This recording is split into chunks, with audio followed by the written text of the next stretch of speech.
Que é com muito prazer que aqui me encontro. Prazer porque percebo que a perenidade do evento, algo que já vem acontecendo há 21 anos, é algo que a gente tem que respeitar, porque há uma sensibilidade grande por parte da comunidade da escola quanto à importância do evento. Orgulho porque nós estamos na escola de arquivo mais antiga do país.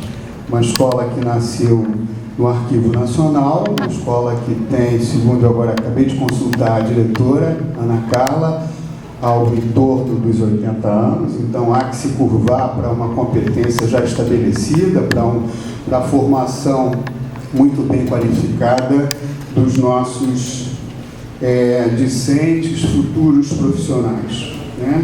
Então, nesse sentido, eu acho que toda essa competência, ela se propaga, haja vista, né, a qualidade dos ex-alunos que aqui temos hoje, né? Está aqui o Marcelo, trabalha no Arquivo Central, né, do Arquivo Nacional, né, Marcelo? Então, e outros tantos. Então, isso sinaliza com algo que a universidade se preocupa, não só com a formação acadêmica, mas também com aquele direcionamento profissional.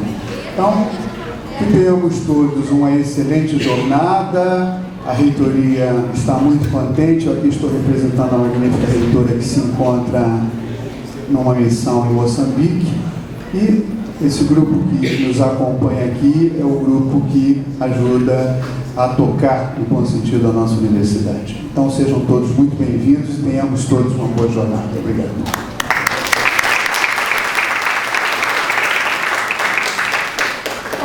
O chefe de Departamento de Estudos e Processos Arquivísticos, professor João Euripides Franklin Leal.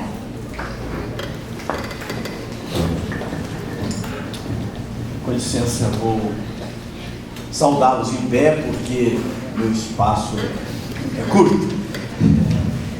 É com imensa alegria que o Departamento de Estudos e Processos Arquivísticos vê a realização de mais uma jornada arquivística. Não é apenas mais uma jornada arquivística, é mais um momento em que nós colhemos frutos do nosso trabalho anual.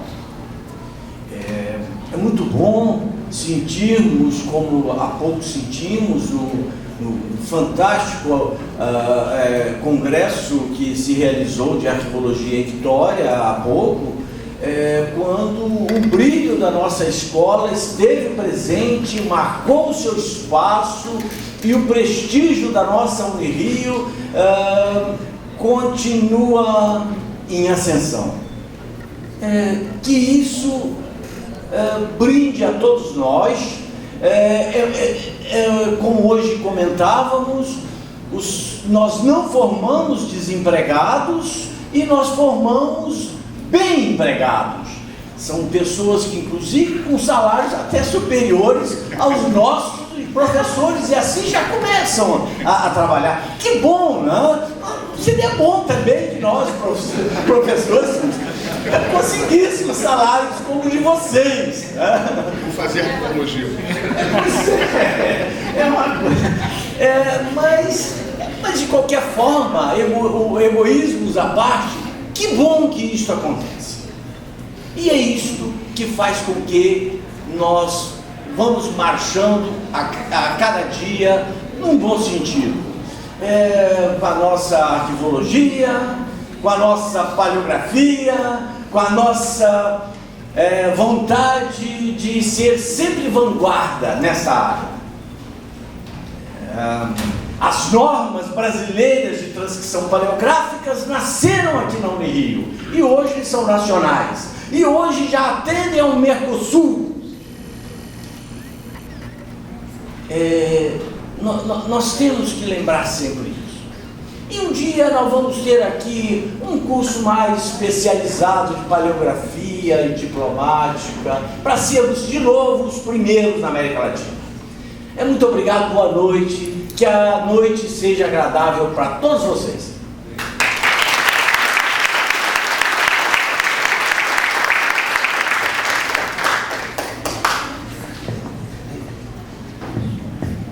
Com a palavra, a diretora da Escola de Arquivologia, professora doutora Ana Carla Almeida Baris. Boa noite. Com muita alegria que a gente está aqui abrindo mais uma jornada arquivística. Eu fico muito feliz sempre de organizar mais uma jornada arquivística, porque eu estava aqui na primeira, em 86, como aluna, e isso eu sempre digo foi muito importante na minha formação. Então, é com muita alegria que a gente vê que até hoje ela ainda existe e com tanta gente que vem prestigiar e tudo. Então, quero sempre agradecer a todas as pessoas que me ajudam, todas as pessoas que estão junto e que apoiam para que cada ano a jornada aconteça mais uma vez. Queria agradecer a presença dos alunos que vêm assistir, que é o principal público, né, que a gente faz sempre pensando nos alunos. Agradecer a presença dos ex-alunos, porque é um momento bom que a gente tem de encontrar as pessoas que saíram daqui, que se formaram aqui. A gente sempre fica muito contente de rever. Agradecer a presença dos amigos, dos professores, de todo mundo que vem, que prestigia e que está ajudando também a fazer a jornada. Queria agradecer a presença, chamar a atenção aqui do professor Esposel, que está na plateia, que é o nome do nosso DA, que é uma pessoa importante na área, importante para a formação de todo mundo.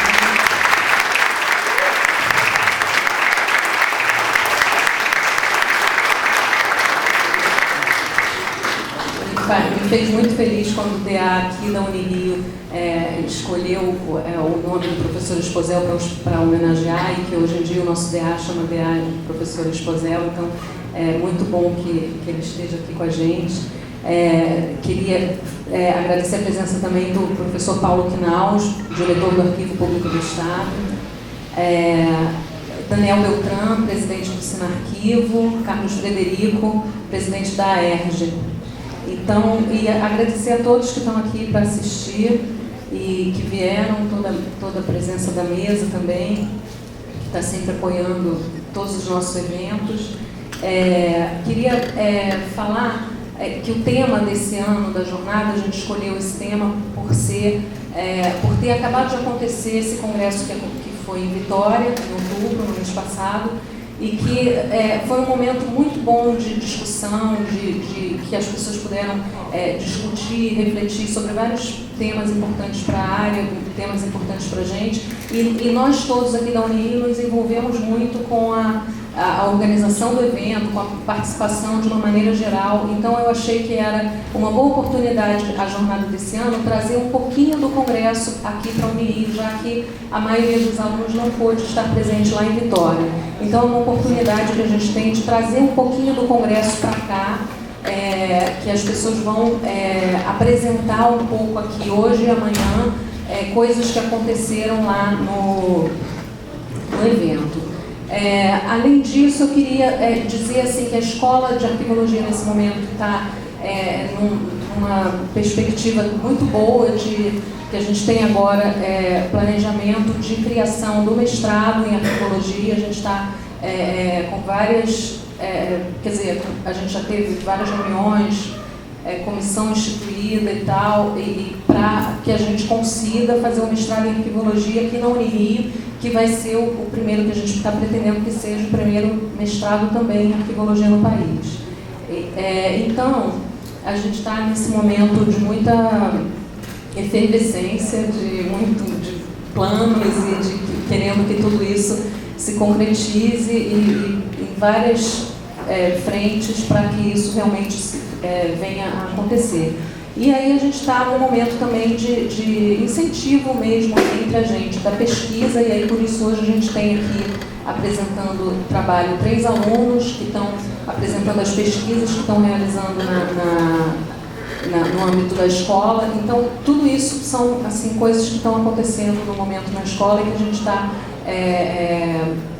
com boas perspectivas de que a nossa escola cresça mais ainda e que a gente possa formar cada vez mais, como o Franklin diz sempre, que a gente não forma desempregado, né? Mas então que a gente forme profissionais cada vez mais capacitados. Então, que seja uma boa jornada para todos nós.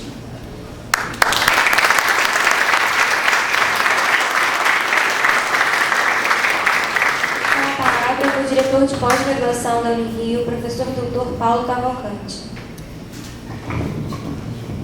Agradeço muitíssimo o privilégio de estar aqui, participando, assistindo, e contribuindo para mais essa jornada, do lado de Ana Carla, de todos vocês. Quer dizer que o Marcelo foi meu aluno, foi difícil, né, Marcelo? Mas desde que eu entrei aqui na Unirio, foi a primeira escola, o primeiro curso.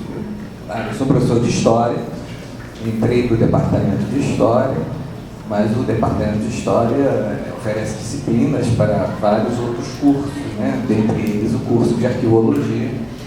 Então, durante muitos anos, ministrei aulas para o curso de Arquivologia e sempre com muita alegria, com muita satisfação. E agora aqui, num outro momento de vida, de carreira, numa mesa dessa de honra, ao lado do reitor em exercício, do Ricardo, do Frank, que já temos projetos, Frank? Já temos projetos, e com a Ana Carla, que já tocou no ponto do mestrado, e que já começamos algumas reuniões, com um jardim, com várias pessoas. Vamos ver se nos estruturamos para isso.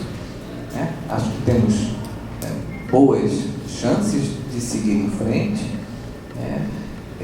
No momento não está presente aqui, mas está na casa, o professor Paulo Quinaus, que é o diretor do Arquivo Público do Estado do Rio de Janeiro, colega, historiador. Eu ia fazer uma provocação, ele não está presente, mas vou fazer a provocação. Quando eu entrei no mestrado, ele estava defendendo o mestrado no IFIX, e isso é assim, uma brincadeira com o Paulo, que é xará, colega, historiador. Enfim, sempre me sinto muito bem aqui e sempre que puder contribuir de alguma maneira, para o êxito, para o sucesso, da arquivologia, podem tocar o telefone, podem me chamar, estarei junto de todos vocês. Muito obrigado pela distinção de estar aqui. Bom encontro.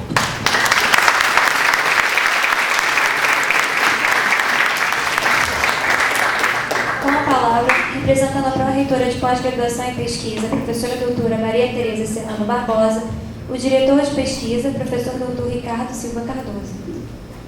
Boa noite a todos. Gostaria de agradecer o convite da diretora de Arquivologia, parabenizar ela e toda a equipe que, mais uma vez, organizou essa jornada. O Franklin já, oportunamente, comentou sobre a parte profissional do arquivista, e a Ana Carla comentou sobre essa nova caminhada junto com a pós-graduação, com a intenção de abrir o primeiro arquivo, o primeiro programa de mestrado em arquivologia no Brasil. Então, como diretor da pesquisa, quero lembrar que a pós-graduação não vive sem a pesquisa. Hoje haverá a apresentação de 3 bolsistas de iniciação científica, Se eu não me engano, o professor João Marcos, não sei se está presente, e da própria professora Ana. Espero que na nossa próxima jornada esse número possa crescer. Isso é uma realidade hoje no país. Quem tiver a oportunidade, for um pouco curioso, for no site do Unesco, o Brasil, em investimento em pesquisa e em número de produções científicas, está à frente de muitos países grandes. Em termos de investimento, a gente esse ano ultrapassou Itália e Espanha. Então são 2 países. Nós conhecemos a cultura, sabemos da capacidade, reconhecemos isso tudo, e o Brasil está brigando de igual para igual. Em algumas áreas, como por exemplo a física, os trabalhos de produção científica não devem nada a outros países. O pessoal dos Estados Unidos vem se aprimorar aqui com os físicos brasileiros, como de outras áreas. Matemática, tem o nosso INPE. Então tem muitas áreas que a gente já está fazendo excelência. Então eu espero, torço que a nossa pesquisa de arquivologia cresça para fazer da mesma forma como a física e a matemática também se torne grande o suficiente e se torne excelente nesse país. o governo, né, os governantes estão apoiando, o Brasil está crescendo, os institutos de pesquisa, como é a nossa universidade, a Unirio, está investindo nisso, os números de bolsistas cada vez aumenta mais, os grupos de pesquisa, né, todos os parâmetros de pesquisa. A gente teve a oportunidade lá na nossa pró-reitoria de entregar recentemente o relatório de gestão, e aí a gente está percebendo, né, o crescimento desde 2004 para cá de grupos de pesquisa. Hoje a gente tem na nossa universidade 91 grupos de pesquisa, crescimento dos projetos de pesquisa devidamente cadastrados, né?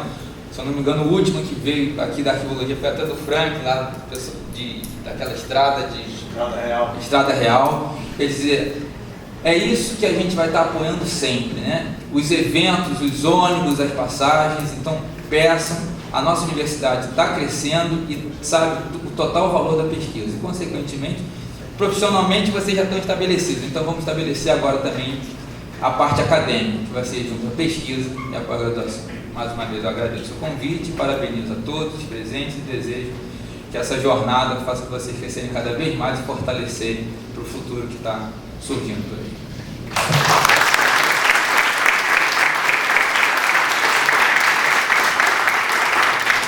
Com a palavra, o reitor em exercício da Unirio, o professor Dr. Luiz Pedro Sanjujo Tuca, para o encerramento desta solenidade. Bom, por tudo que foi dito, a gente só percebe quanto a nossa escola é de excelente nível. O pioneirismo que aconteceu para criar o curso de graduação faz com que nós já vislumbremos, né, não só o pioneirismo para o curso de pós-graduação, mas também com a qualidade que já é percebida, não só pelo corpo docente que hoje existe na nossa universidade, como também daqueles que se aproximam dela para reforçarem toda essa proposta. Então, volto a dizer, que tenhamos todos uma excelente jornada arquivística. Obrigado, boa noite.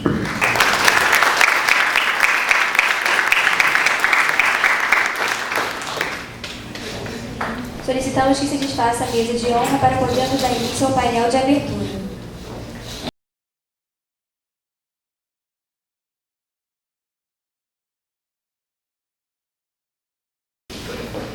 Passamos a palavra à professora doutora Ana Carla Almeida Maris, que dará continuidade às atividades.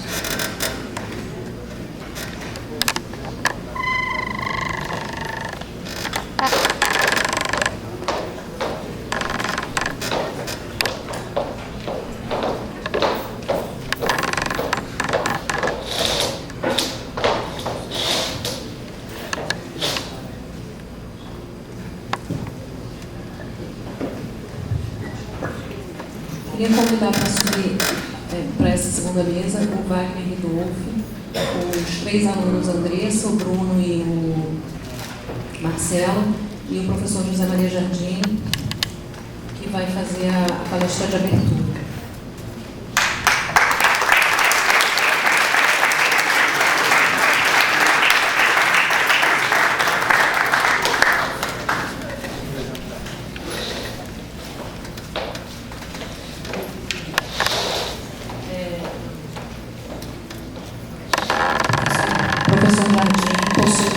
História pela UF em 78, mestrado em Ciência da Informação pela UFRJ em 94, doutorado também em Ciência da Informação em UFRJ em 98.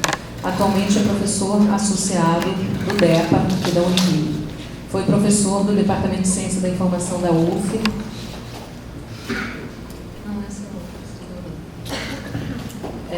Desculpa. Entre 92 e 2010. Publicou artigos e livros em arquivologia e ciência da informação, abordando em especial os seguintes temas: gestão de arquivos, políticas públicas de informação, políticas de arquivo, governo eletrônico, ensino e pesquisa em arquivologia, direito à informação e gestão da informação governamental. No momento, desenvolve pesquisa intitulada A Reinvenção das Instituições Arquivísticas Brasileiras na Ordem Democrática. Transformações, impasses e cenários futuros após a Constituição de 88 e a Lei de Arquivos de 91.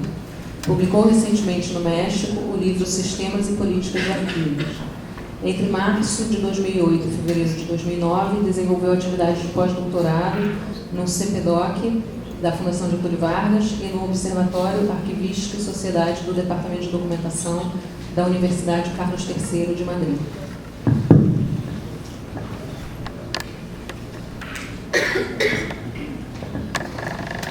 Boa noite, é um prazer estar aqui nesta 29ª jornada arquivística no Rio.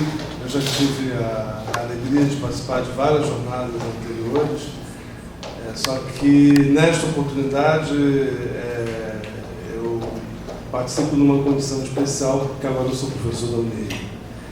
E isso me honra muito e eu fico muito contente de participar desse conjunto de atores diversos, colegas, alunos, enfim, um conjunto de pessoas que compõem o projeto de formação arquivística na Unirio. Tempo pequeno, vou fazer uma breve síntese de duas apresentações que foram feitas no Congresso Nacional de Arquivologia. A primeira, relativa à perspectiva de mestrados em arquivologia no Brasil. Esse tema, ele começa a ser discutido, não estou falando em termos da Unirio, essa discussão já vem se dando desde o ano passado, mas nós levamos essa discussão para a primeira reunião de ensino e pesquisa em arquivologia, que aconteceu na UNB em junho deste ano, e o tema foi bastante discutido, foi bem acolhido, entre outros, a tal ponto que se constituiu um grupo de trabalho com professores de arquivologia dos 15 cursos de graduação para a discussão desse tema. E nós esperamos dar continuidade dentro da rede de universidades, claro, especialmente no caso da Unirio, tendo em vista o fato desse ser um projeto que está em desenvolvimento. Nós teremos, isso é bom explicitar aqui, no próximo ano, a segunda reunião de ensino e pesquisa em arquivologia aqui na Unirio, promovida pela Unirio e pela UF, e esperamos contar com a participação de diversos alunos, de colegas e de ex-alunos, para que esse evento adquira cada vez mais a proporção que nós esperamos obter. Bom, eu vou tentar contextualizar um pouco o quadro de discussão das perspectivas de mestrado em arquivologia. Supostamente o PowerPoint está funcionando. Vamos ver.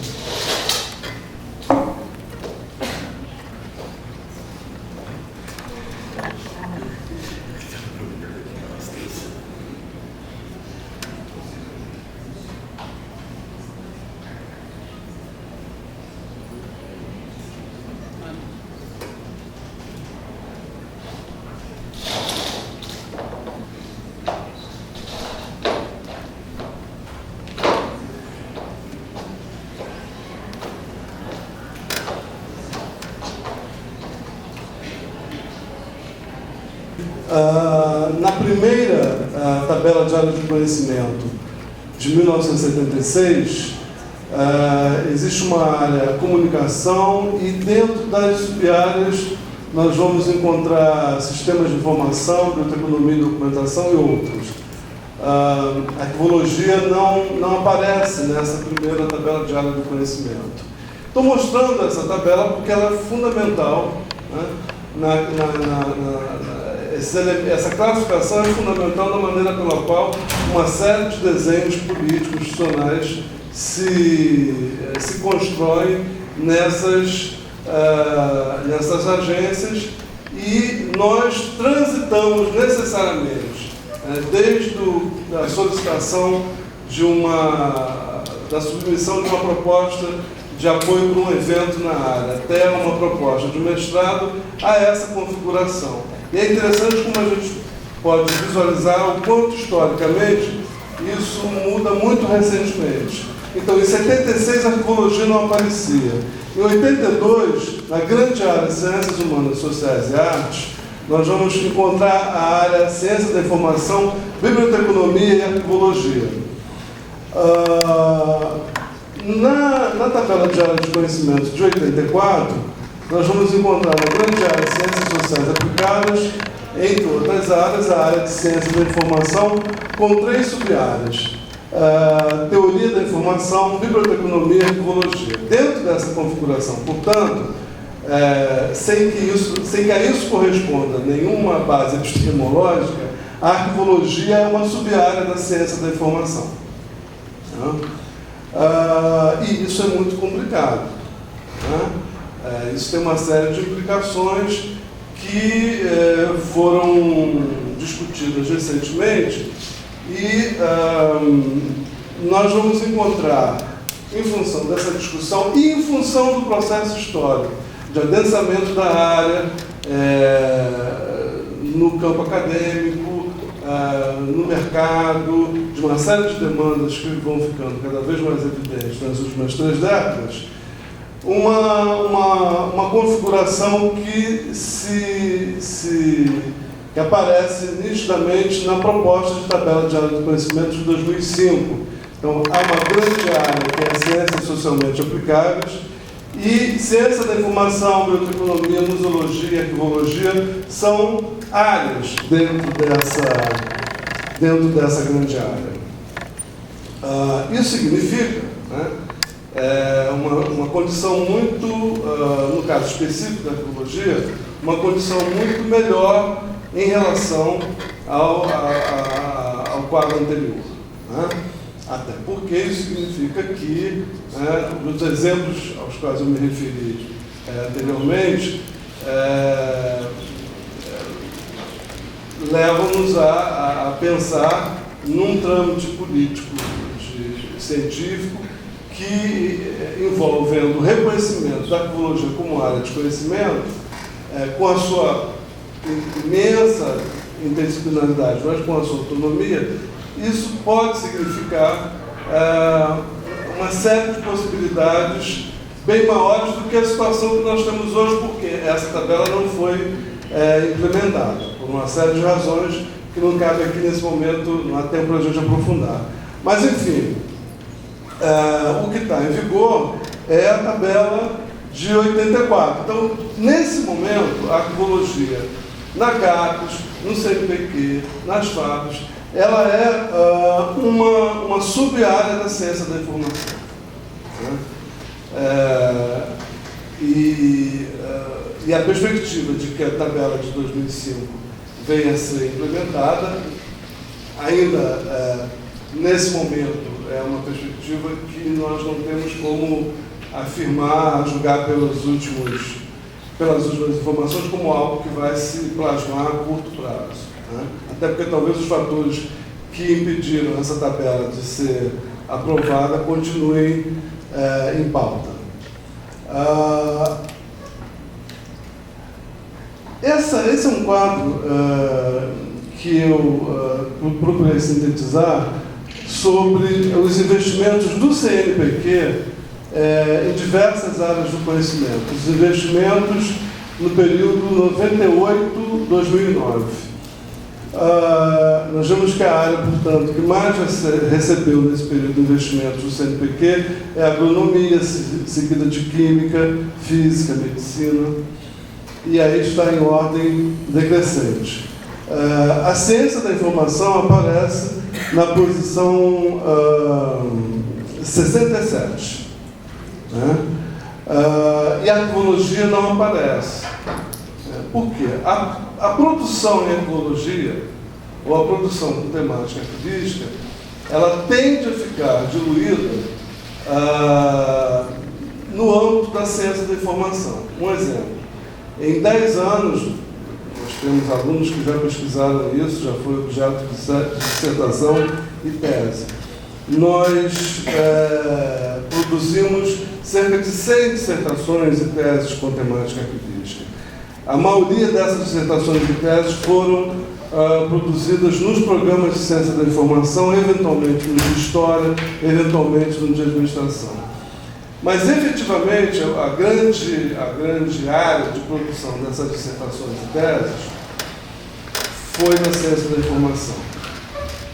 O que é bom, como em outras áreas, porque a arqueologia é uma área interdisciplinar. Mas o fato é que a ausência da pós-graduação, né, do mestrado, no caso, em arqueologia, leva a uma diluição dessa demanda nesses programas de áreas afins. O que significa? Significa que essas 100 e poucas dissertações e teses, elas não são, digamos, estatisticamente contabilizadas como produção da arqueologia.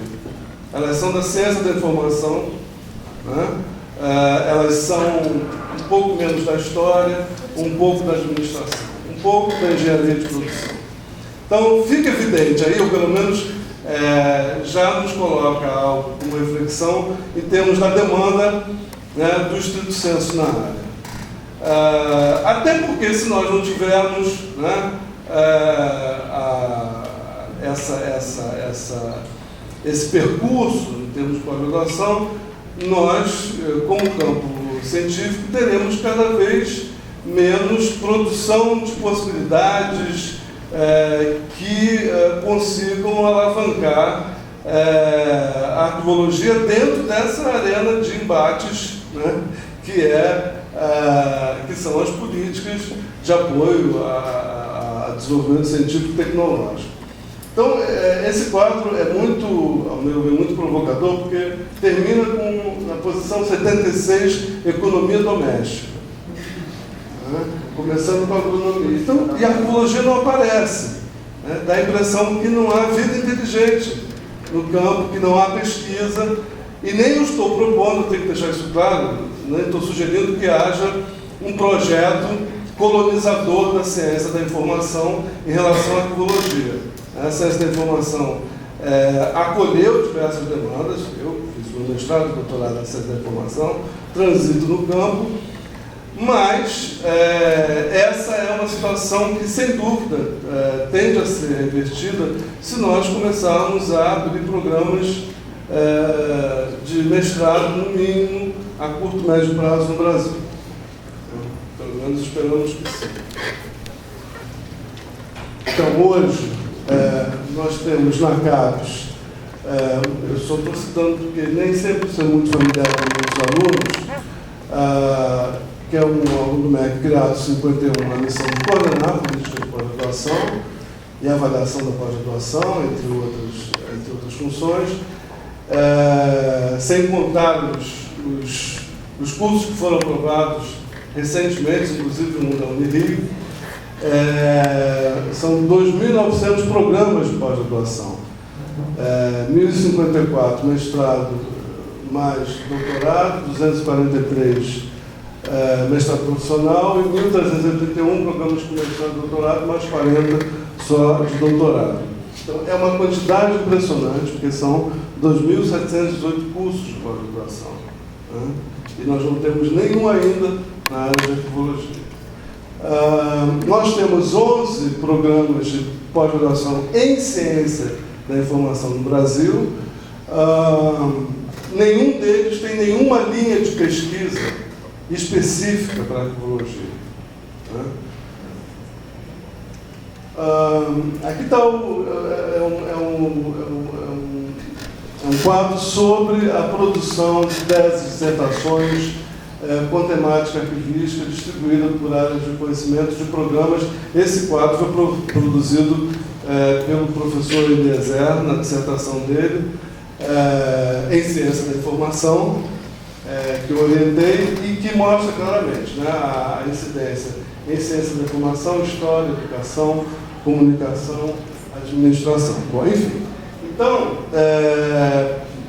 esse contexto, né, nos sugere fortemente que o momento de buscarmos o desenho de um mestrado na área é esse. né? Isso não é simples, sobretudo numa área que não tem a experiência da pós-graduação, mas é evidente o interesse que nós estamos encontrando no âmbito dos 15 cursos de graduação que existem no Brasil, e isso vai ser mais discutido ainda até o ano que vem, por conta da nossa reunião que vai acontecer aqui na Unirio, e já sentimos claramente a demanda, o interesse de vários ex-alunos em relação ao fato que já é público, que nós estamos procurando fazer um desenho de um programa específico na Unirio, né? Estamos construindo isso passo a passo e vamos buscar,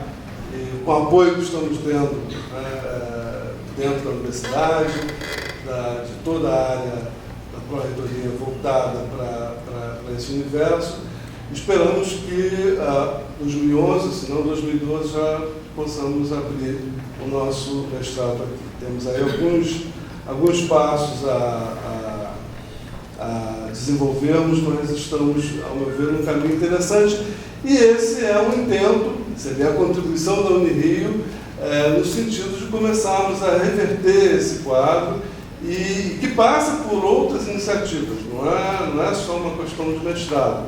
Nós precisamos mais doutores com bolsas de produtividade nesse Comitê de Ciência da Informação, né? Que, por sua vez, ele já está sob a hegemonia da comunicação, então a ciência da informação já é um pouco periférica, porque a hegemonia é da comunicação e a arquivologia nem aparece, né? Então, quando eu vejo aqui o professor Esposel, eu me remeto a essa geração fundadora do campo no Brasil, e eu acho, creio que vários colegas também acham, que o nosso papel agora, né, nós que recebemos esse legado, é darmos um passo adiante, buscando ampliarmos essas possibilidades. Não é fácil, não é simples, é uma corrida de obstáculos, mas a gente está tentando passar por cada uma dessas etapas com bastante cuidado e apoio dentro da Unirio. Bom, muito brevemente, eu gostaria de mencionar, então, a outra temática, que é a Lei de Acesso à Informação no Brasil. Eu mencionei isso na jornada do ano passado, mas a gente tem um fato novo, ou seja, a lei já foi aprovada na Câmara, ela se encontra no Senado Federal. Essa lei, ela foi uma iniciativa do Poder Executivo Federal, mas quando ela chega no Congresso, ela recebe uma série de contribuições da sociedade civil, do Fórum Brasileiro de Acesso à Informação, da Associação Brasileira de Jornalismo Investigativo, enfim, do Transparência Brasil, e já é chamada da Lei de Acesso à Informação, porque busca finalmente regulamentar o direito à informação que está garantido na Constituição de 88. A Lei de Arquivos de 91 sugere possibilidades e indica, né, vários caminhos nesse sentido, mas ela não é suficiente, ela não é uma lei de acesso à informação. Então, essa lei de acesso à informação, ela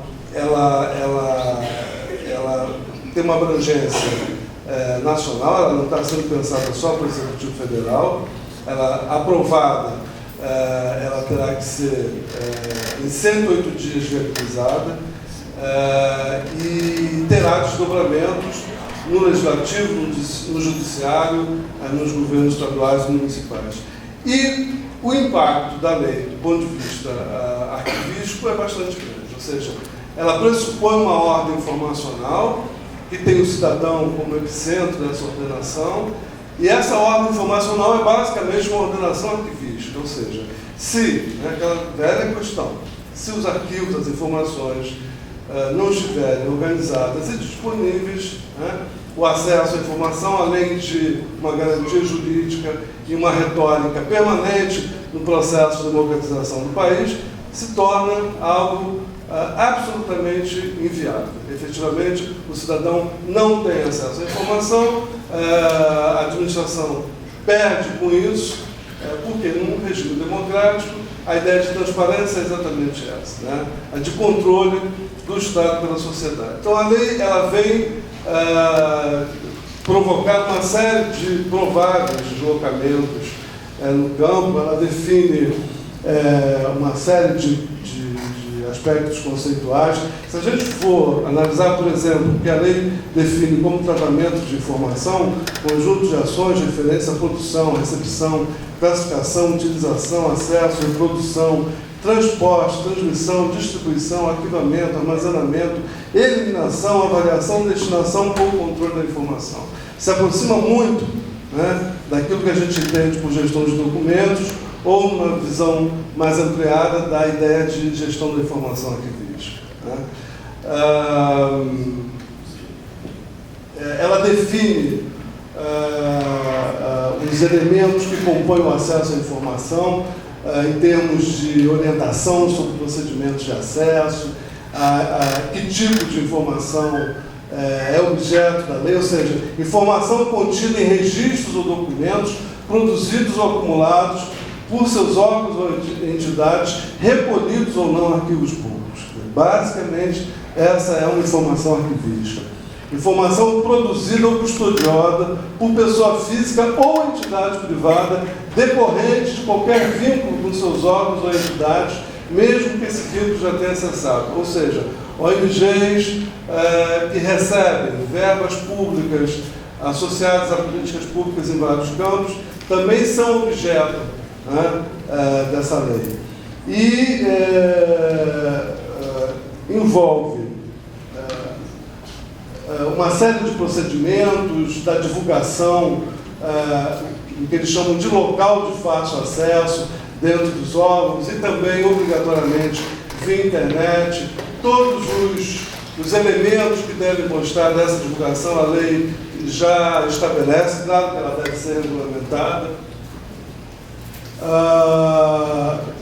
Aqui está o exemplo, né, nos sítios, né, na internet dos ministérios, das secretarias de Estado, das secretarias municipais, quais são os elementos que devem ser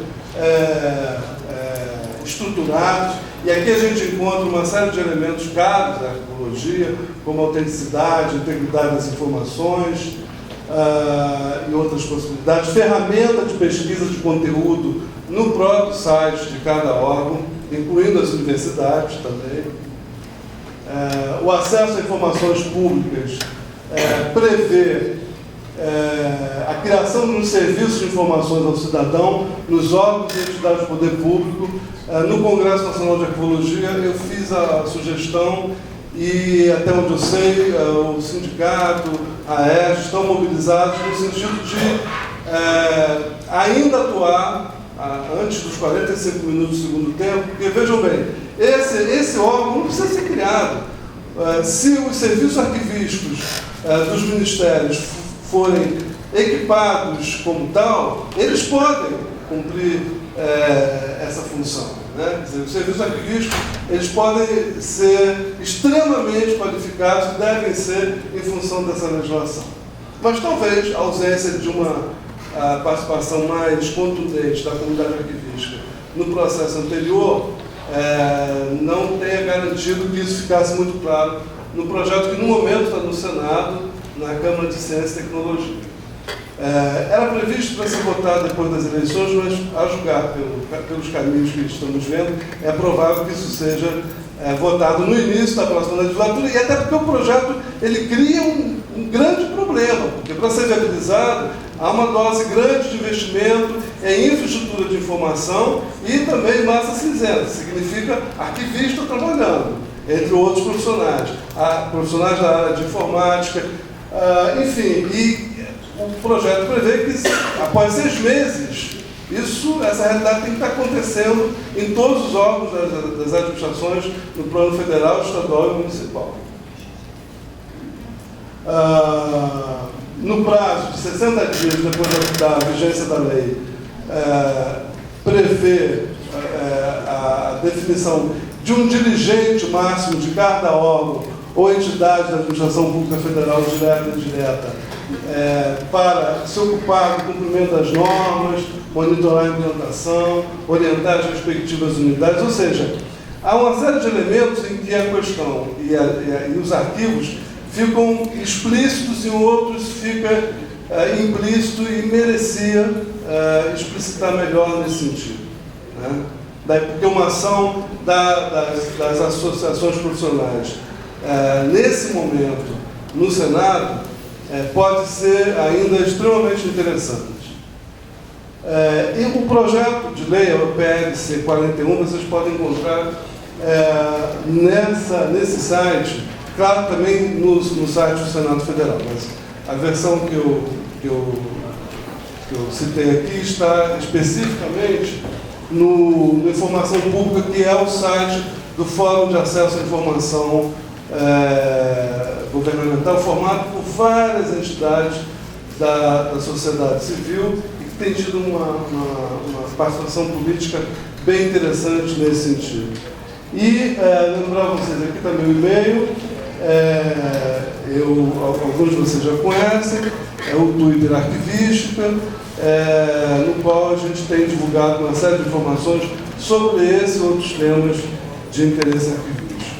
Eu acho que com o tempo disponível e o conjunto de questões para comentar, eu fico por aqui, mas na expectativa de que outras questões apareçam e vocês possam elucidar pontos que não tenham ficado claros. Obrigado.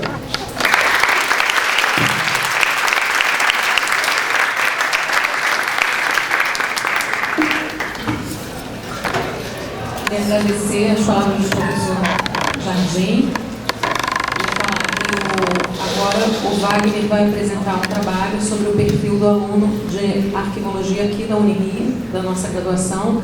Ele desenvolveu esse trabalho aqui entre os nossos alunos durante o primeiro semestre desse ano. Eu acho que vocês devem ter respondido, a maioria de vocês deve ter respondido o questionário dele, e ele apresentou isso lá em Vitória. Então, o Wagner, ele se formou em arquivologia aqui na Unirio em 2005, está cursando atualmente o curso de especialização em políticas de informação e organização do conhecimento, o FRJ Arquivo Nacional, e está trabalhando, é arquivista do Centro de Letras e Artes da UFRJ. Também segundo tesoureiro da AERJ e secretário adjunto de Relações Públicas do Sinarquivo.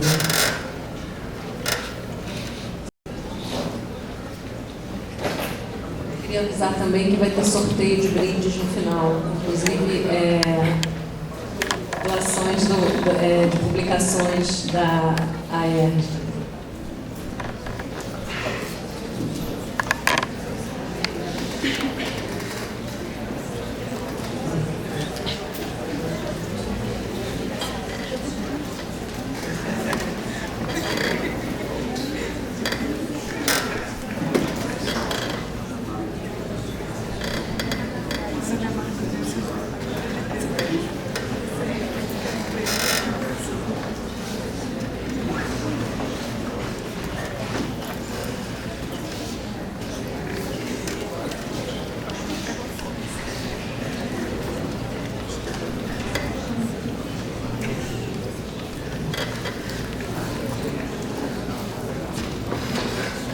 Boa noite, o trabalho que eu vou apresentar é sobre o perfil de estudante de arquivologia da Unirio. A professora Ana Carla falou que eu apresentei o último Congresso Nacional em Vitória.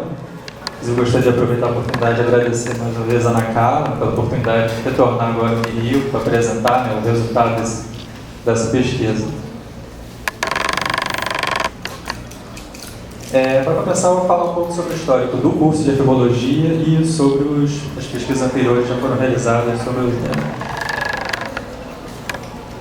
Bem, o curso de arquivologia aqui na Unirio, pioneiro no Brasil, teve início aqui na Unirio em 1977, mas tem origem no curso permanente de arquivos, que era realizado no Arquivo Nacional, e por sua vez os cursos que eram realizados anteriormente na instituição desde 1911. É vinculado aqui ao Centro de Ciências Humanas e Sociais, CCH. A carga horária total do curso 2.400 horas-aulas. Os estudantes podem realizar entre 8 e 12 períodos. Bem, sobre as pesquisas, o histórico das pesquisas. A primeira pesquisa foi realizada em 1996 pela professora Ana Celeste Andolfo. Essa pesquisa ela compartilhou metodologia e questionário por uma pesquisa realizada no mesmo período, em 1995, pelo professor José Maria Jardim e Maria Odila, na UF. E essa mesma e agora em 2010 foi realizada da mesma forma. Eu realizei a pesquisa aqui na Unirio e fiquei mesmo questionário metodologia na UF, juntamente com uma estudante de lá. Depois da pesquisa de 96, a pesquisa foi atualizada em 2000, 4 anos depois, pela professora Ana Carla.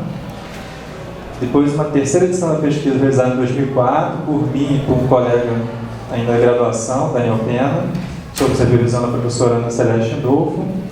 E, enfim, agora 6 anos depois, temos uma nova pesquisa.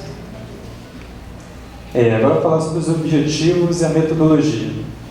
O objetivo principal foi, através de uma abordagem quantitativa, descrever o perfil do estudante de arquivologia da Unirio. Com isso, verificar aspectos da condição como cidadão, como estudante universitário, futuro profissional. E, por fim, com esses resultados, confrontar com as pesquisas anteriores, identificando tendências e modificações.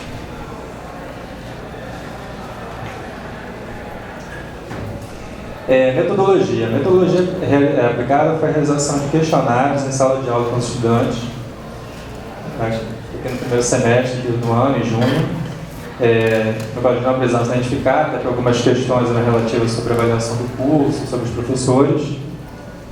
O questionário continha 52 questões de múltipla escolha, foram agrupadas em 4 grupos temáticos: dados socioeconômicos, idade, sexo, religião, hábitos culturais, hábitos de leitura, frequência em bibliotecas, sobre estágio, trabalho, quem estagiava, trabalhava, qual a remuneração, carga horária, e, por fim, em relação com o curso e a área arquivística, no qual foram perguntar de questões sobre o curso, avaliação do currículo, participação de congressos, enfim.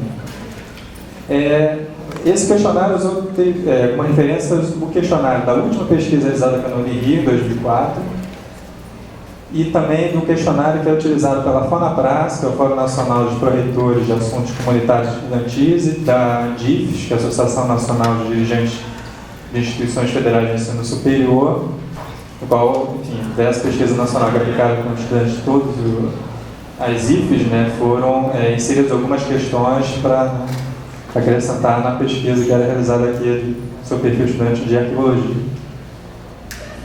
Bem, aqui temos aqui um comparativo de amostragem das pesquisas, o histórico, com a cobertura que abrangiu, ali em cima tem o universo total de estudantes matriculados, o período que foi aplicado às pesquisas.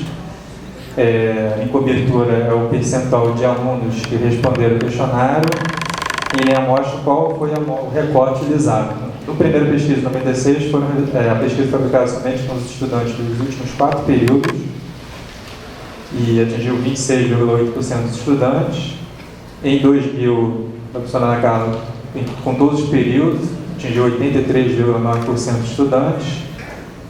Na pesquisa anterior, em 2004, houve agora o terceiro e 8º período, não foi aplicado nos primeiros períodos, abrangiu 39,8%.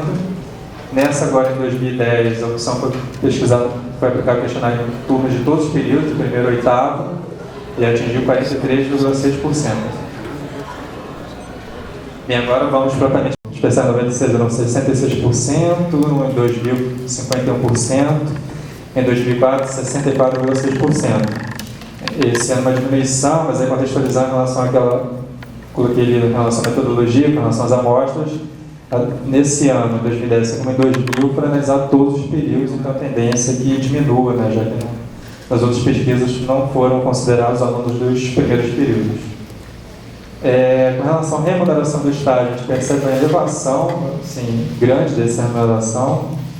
A maioria recebe entre 500 e 800 reais, 66,1%, e 19,6% recebem acima de 800 reais. Em 2004, em relação à última pesquisa, 6 anos, apenas 41,5% recebiam acima de 500.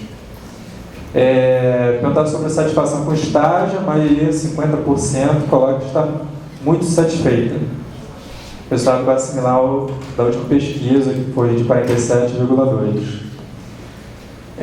Já na última pesquisa, tínhamos incluído uma pergunta sobre a formação de supervisão do estágio. Em 2004, o resultado foi um pouco mais da metade, 50,9%, e agora esse percentual está ainda maior, chega a 60% e quase 70%.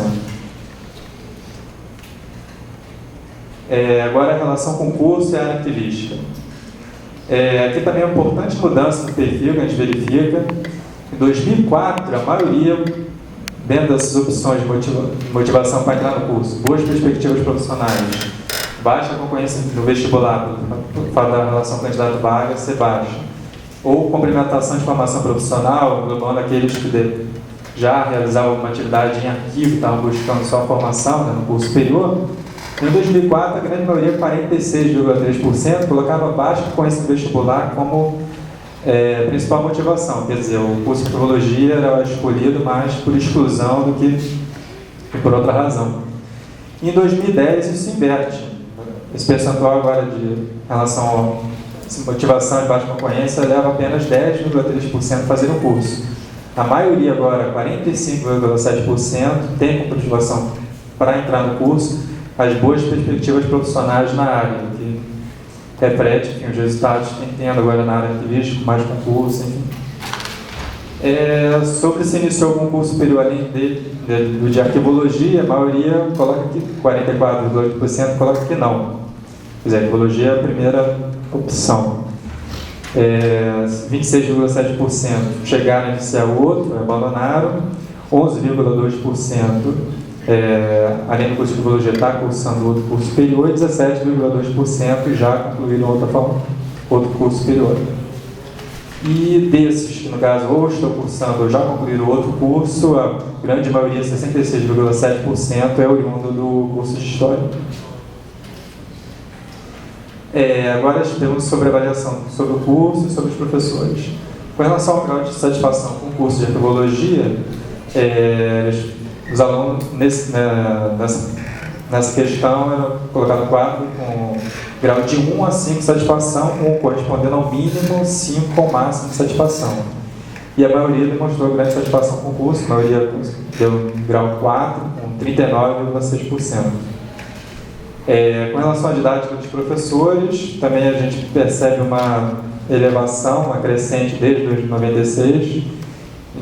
A maioria considerou que os professores possuem boa didática. Em 96 eram 41%, em 2000 56,6%, em 2004 começou estável, 50%, e agora em 2010 percebe a elevação para 68,1%. Com relação à distribuição do horário de disciplinas, a maioria declarou estar satisfeita, 64,6%. Com relação à universidade, as condições que tem estrutura física acadêmica para a plena realização da tríade de ensino, pesquisa e extensão, a gente percebe mais satisfação, a maioria pontuou que não existem essas condições, mas houve uma melhora em relação a 6 anos atrás, quando 81,7% apontaram que não havia condições, oferecia boas condições. Pergunta em relação ao currículo de arquivologia, do curso de arquivologia, contextualizando assim, em 2004, quando foi realizada a última pesquisa, estava em curso um processo de reforma curricular que foi concluído em 2006, que foi aprovado pelo Conselho, e começou a ser implantado em 2007, novo currículo, no primeiro semestre de 2007. E esse resultado transparece, né, nessa questão. Em 2004, apenas 4,9%, quase 5% consideravam que o curso estava atualizado, 90,2% reprovavam o currículo, né? E agora em 2010 não, a maioria, 59,5%, aprova o currículo do curso. Com relação ao que pretende fazer logo após se formar, né, com essa questão do caso verificar qual a intenção de seguir na área ou não, e a maioria, 58,6%, pretende trabalhar e continuar estudando na área. Bem, agora concluindo. Bem, os resultados, o principal resultado que a gente tem é que, comparando com as pesquisas anteriores, ocorreu uma mudança no perfil dos estudantes. através de dados de diminuição da faixa etária, a elevação do nível socioeconômico e educacional dos pais, e pelo fato dos estudantes revelarem ser oriundos de escolas particulares. Com isso, a gente constata também que o curso deixa de ser visto como uma escolha realizada por exclusão e passa a ser uma escolha intencional. Também foi possível perceber que o novo currículo implantado refletiu uma avaliação positiva, né, do curso, né? Teve uma avaliação positiva de professores, do currículo, e também a satisfação assim, verificar que a maioria dos estudantes, né, pretende seguir trabalhando na área e realizar pós-graduação após se formar. Indica uma maior visibilidade social da profissão, quer dizer, não está usando para, quer dizer, porque tinha a questão, coloquei ali também em relação ao mercado de trabalho, a maioria colocou, pretende trabalhar ali, seguir na área, não pretende seguir outra, né, outra área profissional, e em relação à formação, pretende seguir, fazer uma pós na área de arquivologia, não iniciar outra graduação. Tem as referências do trabalho. Bem, aqui meus contatos, enfim, aí quem quiser o trabalho completo, com todas com as questões, os percentuais de resultado, a comparação completa com as pesquisas anteriores, está no CD dos Análises do Congresso de Arquivologia, né? Mas quem também quiser, quem receber tal, posso enviar por e-mail, aí tem meu e-mail, Twitter também. Enfim, obrigado pela atenção.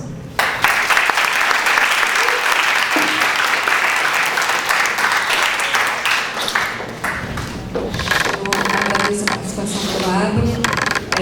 Os meninos agora vão instalar ali a apresentação no computador, que a deles ainda não está. Enquanto isso, eu vou fazer já 2 sorteios. E a Andressa teve que se retirar, não vai poder apresentar o trabalho dela hoje. Ela conversou um problema com a filha dela, que foi internada, e ela foi para o hospital, então vamos ver se ela pode apresentar amanhã. E queria também fazer a menção de que foi a Andressa que fez o folder esse ano com a arte, e que foi também esse logo, que vai ser agora o nosso logo para as próximas jornadas, foi também para o site, então ela que me ajudou nessa questão. Alguém pode pegar o livro ali para ele?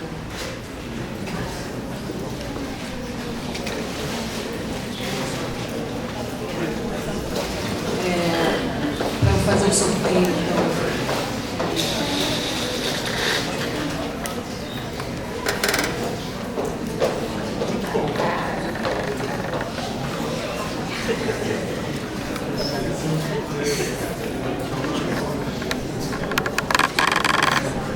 Vamos ver a apresentação agora.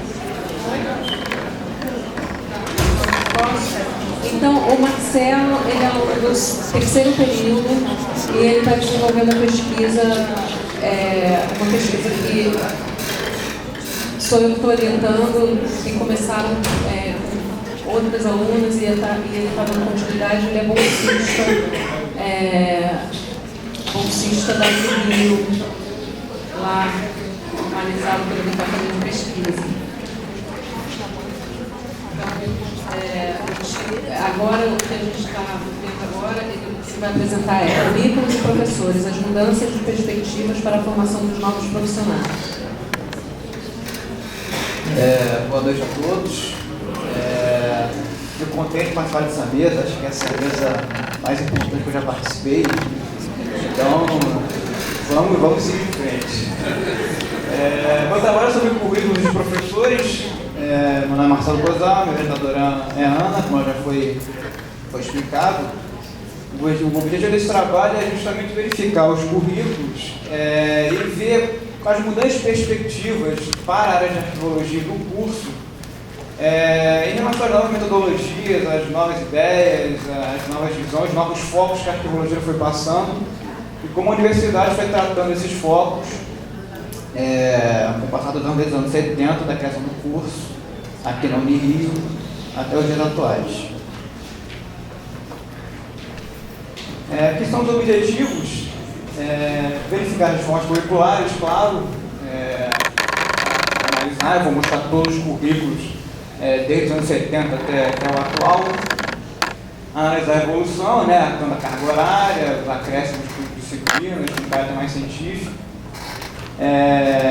e outras que atendam às necessidades do mercado de trabalho, demonstrar as leis que foram fundamentais e a luta de docentes e de profissionais da área, visando uma melhora na qualificação dos alunos de arquivologia, e já para ter que o curso tenha um teor mais reflexivo, um teor mais teórico em relação a isso.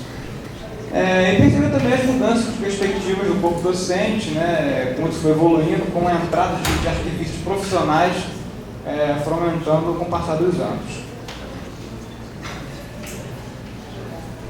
Um pouco da história já foi falado aqui, mas só para dar uma passada rápida, né? Na década de 70, o primeiro curso de arquivologia, que foi feito aqui no Rio. Em 74 foi aprovado o currículo mínimo que serviu de base para a formação do curso de arquivologia nos primeiros anos. Em 76, antes, o curso de arquivologia era dado pelo Arquivo Nacional, pelo curso permanente de arquivo, e em 76 houve esse processo de transferência para a FEFIEC, a Federação das Escolas Federais Isoladas do Estado da Guanabara, que se tornou, depois do Rio de Janeiro, com a incorporação da cidade ao Estado. Em 77, aí sim, a transferência definitiva, e o Rio se torna o primeiro curso superior em arquivologia do país. E inicialmente era uma continuação do curso feito pelo Arquivo Nacional, foi uma transição gradual, uma transição paulatina. Vou apresentar os currículos, antes alguns pontos, né? Vou apresentar as usuários destes, as disciplinas que indicavam mudanças, que eu sublinhei em amarelo, estará sublinhado para o que eu vou apontar depois. Os indicativos são as perspectivas, as mudanças de metodologias, né, que foram ocorrendo, e de um caráter prático a algo mais teórico e reflexivo, mas sem perder a praticidade, claro. Aqui está o currículo mínimo. Os alunos eram formados em 3 anos, e aqui estão as disciplinas básicas do curso. Era uma carga horária mínima de 2.160 horas, o que hoje é até pouco comparado aos restantes dos outros cursos. Bom, e aqui assim, eu peço desculpas pelo tamanho, mas tentei encaixar para justamente demonstrar todas as disciplinas, né? E ocupar o menor espaço possível, né? Até porque essa coisa não precisa ser bem objetiva e sucinta. Aqui estão as disciplinas, né? Disciplina como inglês, noções de doutorado e tantas outras assim, que tinha uma carga muito alta. E como vocês podem ver, acabando o 6º período, indicando que o curso tinha apenas 3 anos de formação. Disciplinas bastante práticas e voltadas essencialmente para os arquivos permanentes. Em 79 houve a primeira mudança. As disciplinas que eu indiquei sublinhadas foram que surgiram neste ano, mas teve mudanças paliativas, né? Apesar de muitos acadêmicos, muitos eruditos da área, vale lembrar que a grande parte do corpo docente nessa época eram de pessoas eruditas, eram de pessoas que estavam no Arquivo Nacional e que estavam lá pelo tempo, porque foram indicados para estarem lá. Então não tinha uma perspectiva muito histórica essencialmente. É claro que disciplinas eram obrigatórias na época de educação física.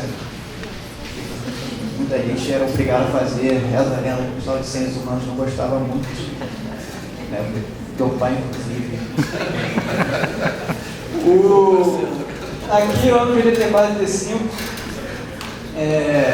também mudanças sem grandes importâncias, apenas mudanças de créditos e de carga horária. E aí sim, o ano de 86 serviu um pouco mais, foi um passo à frente. As lutas dos professores estavam aumentando muito, anos 80 serviu para novas reflexões da área. novos profissionais estavam surgindo, novas ideias, né? E disciplinas importantes começaram a surgir, claro, não podia modificar a estrutura do currículo mínimo, mas algumas mudanças foram feitas para atenuar essas nuances que estavam correndo, esses grandes problemas que os docentes viam e que mais não podiam resolver de forma radical. Foram indicadas disciplinas de estatística aplicada, conservação de documentos, que eram... foi até uma surpresa quando eu vi, não existia essa disciplina, foi aplicada neste ano. Arquivos especiais, arquivos contábeis, que foram mudanças, mas principalmente a última, ali, que é métodos e técnicas de pesquisa arquivística, foi o primeiro passo para o início de um curso com caráter mais reflexivo, para fazer arquivista algo voltado para a pesquisa. Esse foi o primeiro passo. E aí, nos anos 90, foi uma década de grandes discussões, justamente para reformular esse currículo mínimo e para tornar esse curso de caráter mais, um pouco mais teórico, né? E visando não somente o tratamento de arquivos permanentes, que era o grande foco da época, e sim tratar todos os arquivos como toda a gestão inteira. A gestão de documentos era um assunto muito importante nessa época. Discussão entre o Conselho de Ensino e Pesquisa Universitária para aprovação, né, dessa mudança. Em 15 de agosto de 90, houve esse processo de mudança ainda gradual. E as principais mudanças dessas leis, né, dessas resoluções, foi o acréscimo de 1 ano, de 3 passou para 4, e a carga horária que aumentou. Aqui o currículo de 91, que foi vigente até 2006, e aquelas disciplinas que eu sublinhei ali em cima foram que entraram, especialmente aquelas de elementos de análise e sistema de computação. Ou seja, nos anos 90, o início da era digital, da era da informática, a importância muito grande de atualizar a arquivologia para este mundo que estava entrando, né? De mundo da internet, o computador estava se tornando gradativamente um objeto de maior alcance, e associar a arquivologia também com a informática, também com os meios digitais, que era uma discussão também que estava, que tinha muito valor à época.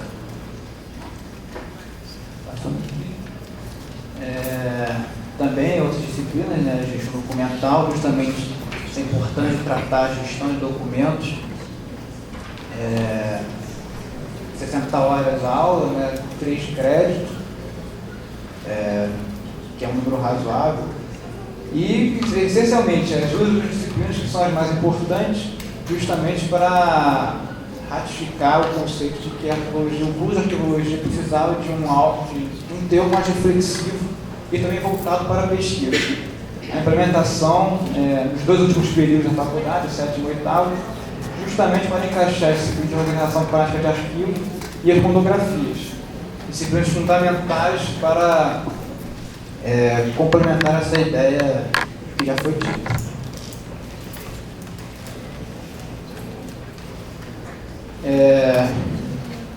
Em 2007 foi feita a mudança do novo currículo, mas em 96 que essa mudança foi planejada, de acordo com a Lei 9.394, de 20 de dezembro. De acordo com a lei, né, permitiu a remodelação da grade do currículo da arquivologia, ou seja, o fim do currículo mínimo. Para lembrar que a Lei de Diretrizes e Bases foi uma grande reforma do Ministério da Educação, que visava realmente uma mudança em toda a educação brasileira, e era esse o objetivo, né? Dentre os quais, né, teoricamente, o aluno escolheria disciplinas de acordo com o seu interesse intelectual.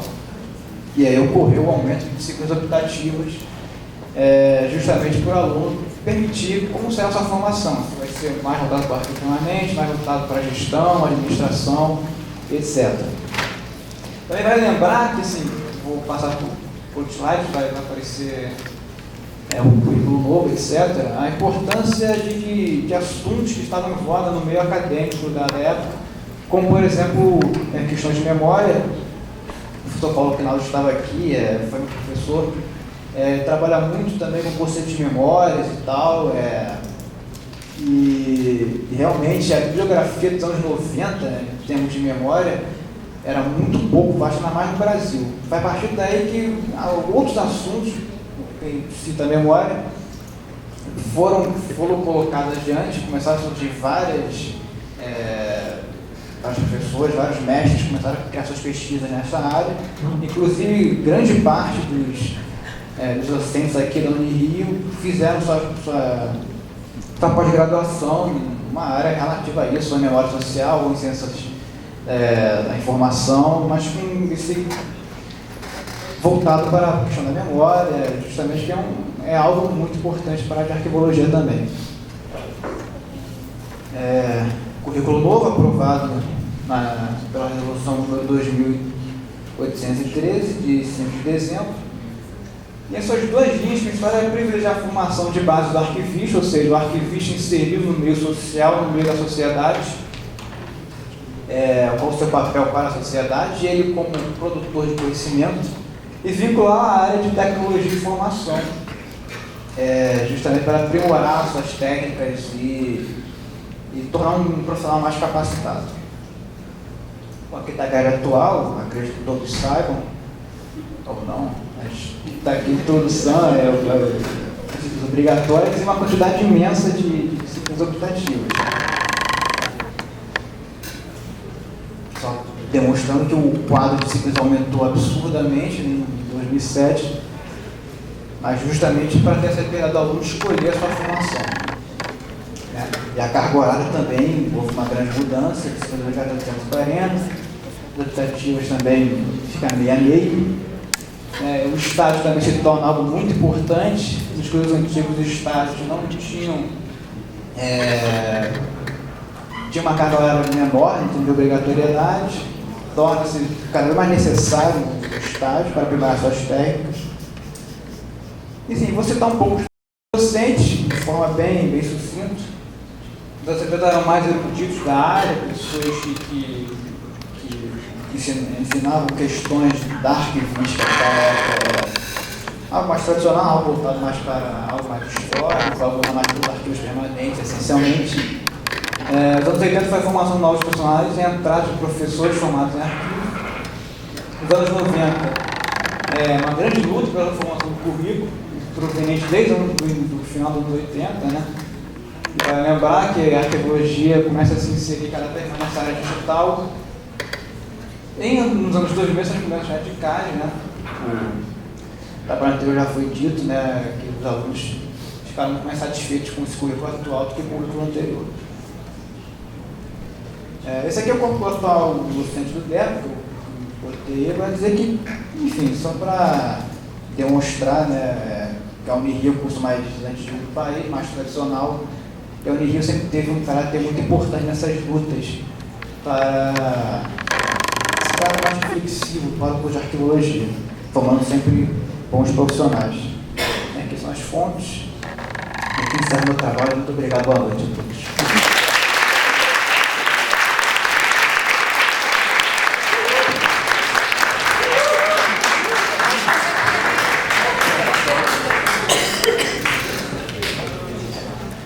Bruno vai apresentar agora. Ele é aluno do 5º período e é também bolsista de pesquisa, orientado pelo professor João Marcos.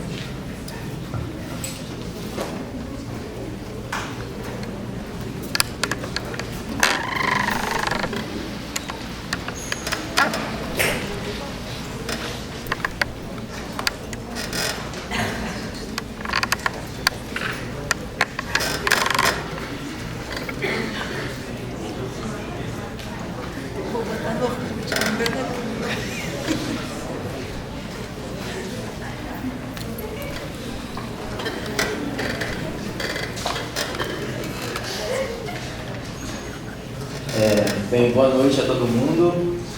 Eu construí uma apresentação, acho até um pouco grande. Eu vou tentar falar um pouco rápido para ver se eu consigo encaixar tudo nos 20 minutos que a gente tem para falar a apresentação. Bem, vou apresentar primeiro. Meu nome é Bruno Ferreira Leite, sou daqui do 5º período e participo de um grupo de pesquisa coordenado pelo João Marcos, professor aqui também da Unirio. E o grupo se chama Grupo Cultura Documental, Religião e Movimentos Sociais. No caso, eu já participei com outro subprojeto desse mesmo grupo. E esse subprojeto está escrito aqui embaixo, não sei se dá para ler, quando a gente ler bem ali, é o segundo que eu estou participando. Então eu vou apresentar um apanhado geral assim, bem rasante, bem rápido do que a gente chegou de conclusão no subprojeto que eu participei antes. E com essa renovação da bolsa agora eu vou tentar mostrar o que eu estou fazendo agora, o que eu já consegui mais ou menos concretizar para mostrar para vocês. No caso, esse trabalho que eu fiz especialmente para apresentar na jornada tem o título Funcionalidades Instrumentais e Intencionalidades Investidas nos Arquivos Pessoais. O caso do arquivo de Dom Adriano Hipólito. Dom Adriano Hipólito, só para contextualizar a apresentação, foi um bispo da diocese de Nova Iguaçu, que geriu a diocese principalmente no período, quer dizer, geriu durante o período todo da ditadura militar aqui no Brasil, civil militar no caso.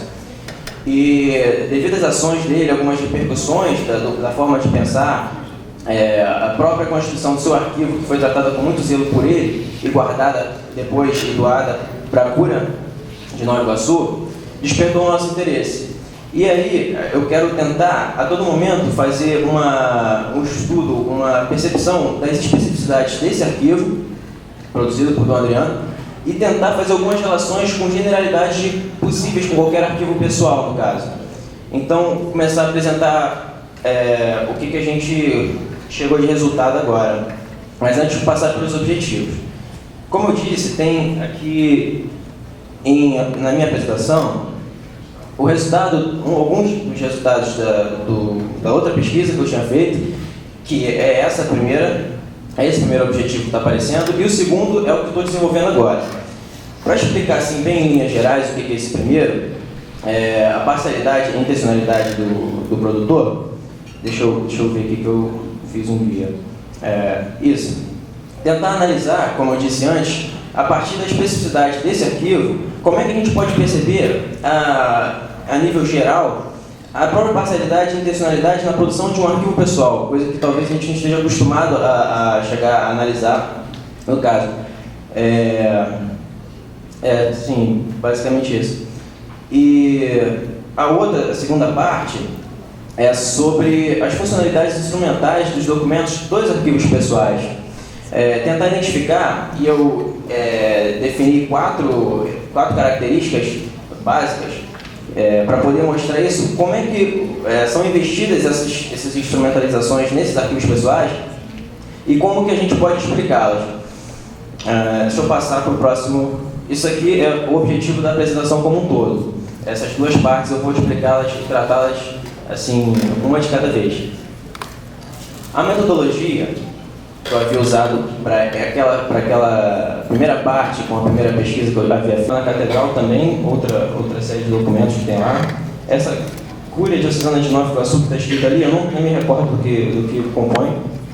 Uma caixa com CNBB, Dom Adriano, no espelho, e caixas com fotos, muitas fotos. Tinha interesse, até um trabalho pode ser feito só com as fotos, porque tinha uma grande importância isso para ele, dá para perceber só pela quantidade e pela variedade de momentos que tem retratados nessas fotos.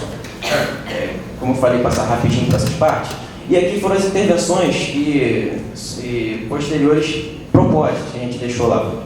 Primeiro, a gente começou até de certa forma errado. A gente estudou sobre a vida de Dom Adriano, estudou sobre a instituição, sobre o contexto dele. E daí eu mesmo parti para tentar fazer uma descrição das fotos que já estavam minimamente assim, arrumadas lá nas caixas. Só que isso não daria muito resultado, poderia até dar, de certa forma, só que não é o mais viável. E eu teria que ficar lá descrevendo milhares de fotos. Daí, partindo por uma outra estratégia, no caso. A partir desse conhecimento que a gente já tinha com um certo tempo de pesquisa, construí um quadro de arranjo sobre ele, para ir realmente definir bem mais fechado o que tem lá, e aí poder partir também para as fotos, porque já tinha sido começado o trabalho. E nisso, como eu não poderia estar lá o tempo todo, e nem eu sozinho não seria o suficiente para poder fazer essa descrição, planejar uma organização continuada dessas fotos, dessas subséries, como a gente estipulou. Porque eu não poderia aplicar isso a princípio e deixando isso lá já seria uma forma de proposta para eles ficarem. Eu boto aqui agora só o quadro de arranjo para dar uma ideia da variedade do que tem lá. Não dá para ler porque está muito pequeno ali o quadro. Só que tem coisas básicas, correspondência expedida e recebida, tem a formação, uma formação bastante extensa dele, vida profissional, publicações, também tem várias publicações, e eu destaco ali coisas que dariam muitos trabalhos, talvez, para quem tivesse interesse. Aquelas três séries ali do final são iconografias, que tem essas várias que eu falei com vocês, e as músicas ele compunha também compartilhando, e audiovisual, também tem bastante coisa de audiovisual. Não tanta quanto foto, tem muito mais. Mas é só para demonstrar só mesmo que tem, dá uma visão geral. Então, chegando aqui no ponto essencial do que eu queria tratar, quero falar um pouco da parcialidade e intencionalidade, que é um pouco do resultado que a gente obteve na primeira pesquisa, no caso. Aí, antes de poder dar cheguei à conclusão queria falar uma coisa antes, algumas questões que eu queria colocar que acho que são relevantes. Esse arquivo é permanente? No caso, a gente sabe que é permanente. Só que, por saber que é permanente, a gente já tem que ter a noção que alguma seleção, uma seleção indevida ou uma seleção, no caso, como a gente aprende aqui, aconteceu provavelmente. No caso, tem até um livro que eu posso fazer uma relação, num livro da Regina Abreu, conta a história da doação do acervo de Miguel Calmon ao Museu Histórico Nacional. No caso, após a morte de Miguel Calmon, que era um político, a sua esposa doou seu acervo. Só que esse acervo já foi selecionado por ela. E também foi organizado por ela no próprio Museu Histórico Nacional. Não chega a se comparar com o caso de Dona Adriana. A gente não tem nem muitos fundamentos para poder dizer realmente o que foi, o que falta, o que a gente tem acesso e o que a gente não tem acesso. Mas é uma forma de ver como as especificidades de um arquivo, de um caso, a gente pode trazer para uma análise mais abrangente. Além de se perguntar se ele é permanente e quais questões que isso impede, bem, quem custodia? No caso, parece ser óbvio, mas a diocese custodia, a cúria diocesana, que é a administração da diocese, algum motivo tem, porque tem interesse. Eu vou falar disso, qual o interesse que a gente percebeu nessa custódia. E por quê, né? Por que eles tiveram esse interesse? E por que a família também teve interesse de doar esse arquivo, que está bastante completo? Bem, e tem também um autor que serve para fazer esse tipo de questionamento antes da gente falar esse resultado, esse pequeno resultado que a gente chegou da parcialidade dele em acumular esses documentos. O nome dele é White Mills, se não me engano. A gente tem que conhecer os ambientes por que passou esse personagem, no caso esse indivíduo, as instituições, a sua história contextual, no caso, a sua geografia, onde ele residia não só enquanto casa, mas sim em contexto local. E seu tempo, a gente tem que lembrar que a gente está falando de um período de regime militar, no caso, e é bastante tratado, mas a gente tem que estar lembrando que isso influencia em algumas questões, no caso, como o sequestro. A partir disso, deixa eu ver se tem que passar. Como um dos resultados desse primeiro subprojeto que eu fiz, eu fiz um levantamento entre 8 entrevistas, tentando identificar uma certa parcialidade nesse acúmulo. Essas entrevistas foram cedidas nos jornais e revistas e periódicos que estão ali escritos. Tem ali Jornal da Lavoura, um jornal local, tem ali Revista Veja, tem ali também Jornal do Brasil, Folha de São Paulo. E dentre todas essas formas, meios de publicação, meios de transmissão de informação, a gente identificou, porque chamou a atenção, até serve muito bem por causa disso, porque é uma coisa que ficou bastante nítida e forte, a questão das respostas serem frequentemente ligadas a uma resolução dos problemas com a conscientização de um povo. No caso, ele está falando de povo, ele se refere aos pobres mesmo. Ele está falando sobre isso. E isso é uma coisa que fica bastante nítido em muitas em muitos dos documentos, porque se a gente for fazer um paralelo com as fotos, a maioria das fotos são em assentamentos de terra ou coisas do gênero, fazendo reuniões com líderes comunitários e etc. E aí, dentre essas 8 entrevistas concedidas pelo bispo em questão, a gente percebeu 67 palavras com radicais cons, que davam a remeter a conscientização como alguma resposta de resolução de problemas. E tinha até algum certo, não está aqui, algum certo paralelo entre assistencialismo e conscientização. E aí mostra que ele é mais a favor da conscientização, então tem uma parcialidade nessa construção desse arquivo para deixar esse trabalho dele e para que seja continuado, que a gente vai perceber um pouquinho depois. Mas a princípio, já adiantando até, a gente percebeu a construção desse arquivo, o próprio acúmulo, o resguardo dele e a própria intenção da diocese, já fechando essa parte, de duas questões, de manter um trabalho que já vinha sendo feito, uma construção como o Centro de Direitos Humanos, foi construído por ele e tal, e outros trabalhos, ou de se manter um trabalho um tanto quanto diferenciado, mas semelhante, que se utilize muito dessa projeção da imagem dele, de forma que sustente esse trabalho, que pode ser porventura diferente, mas que tem um respaldo de uma imagem forte ainda naquela localidade. Então, talvez essa seja a intenção da custódia, o porquê e de onde está, e o porquê dele também ter resguardado esse documento. Inclusive, esses documentos estão de certa forma, arrumados, com selo, por exemplo.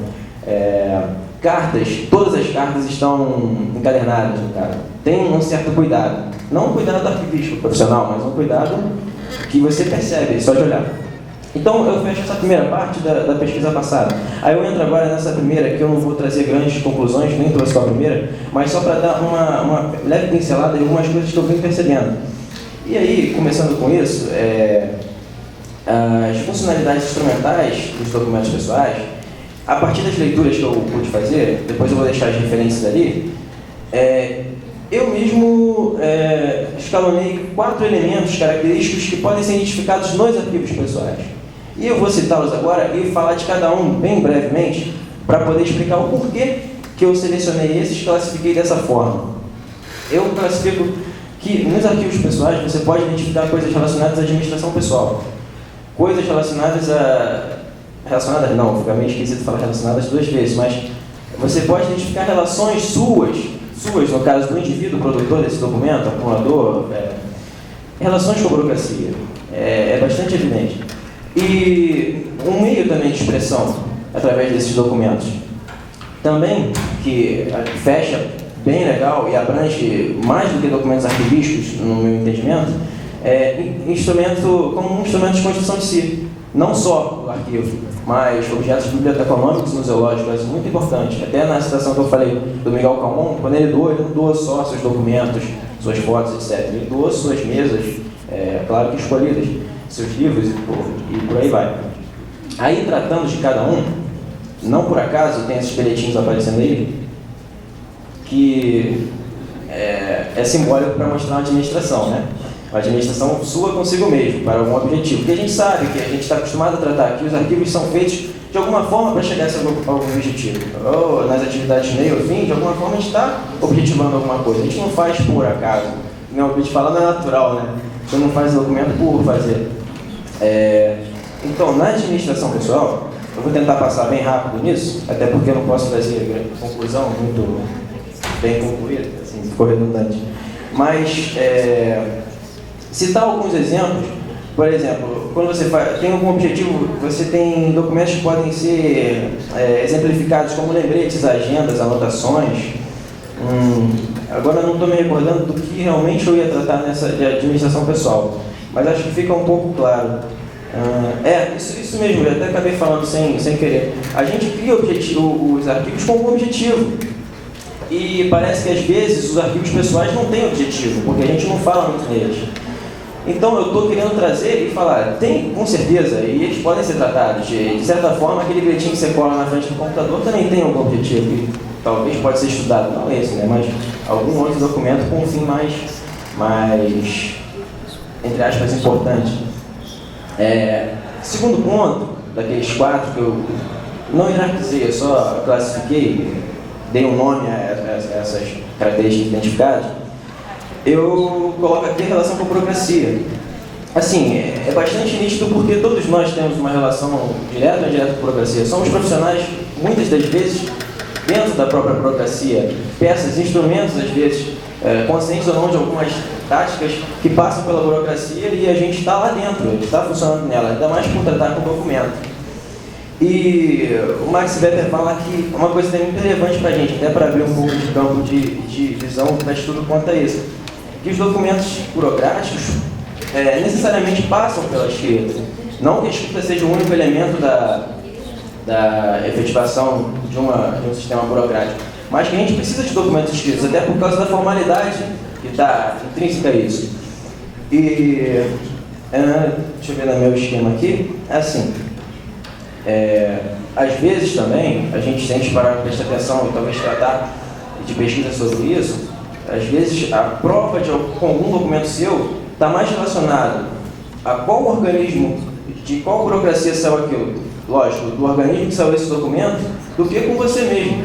Por exemplo, se você tem um documento que é um contrato de alguma empresa com você, ou de alguma instituição pública ou privada, não faço diferença aqui de instituição pública ou privada, as duas têm sistemas burocráticos, por vezes a importância é dada maior por qual organismo que você recebeu esse documento, que você foi lá buscar. E as necessidades são, às vezes, recíprocas, às vezes, díspares. Às vezes a gente precisa de um RG. A gente tem que ter um RG para muitas coisas. Nossa identidade não está ali, mas a gente precisa de uma carteira chamada de identidade. E, às vezes, a gente tem uma necessidade própria e vai se vincular a algum clube de, sei lá, Planet, aquele clube de água, mas eu esqueci o nome, Water Planet, porque a gente quer ter piscina e tal, tudo mais. É isso. E a gente destaca aqui, GPS, RG, contrato, são coisas bem óbvias. Contrato mais específico assim, contrato de trabalho.